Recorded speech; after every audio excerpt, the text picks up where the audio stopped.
Мог я узнать кумная сына, сын родной Тылеркова, bu yazıkta kaляска да мамам сказка сөйлеген. А потом тынар буйна бабуля рассказ сөйлеген. А потом не себеттендір үйреткеннер рус язык. Якобы тик шушы тілде olan духовный озык.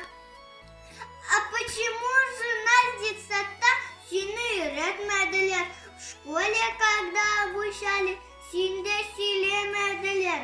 Говорят, сын мамам тілі, керек тубылсын везде.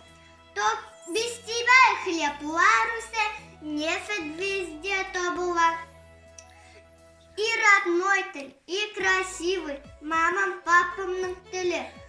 Только я их обвиняю, и ретмегенге сыны. Мам, и родной тіл, и красивый, он на товар. Можно жить и быть синсыз. Мама, папа и бабуля оставили меня тельсыз.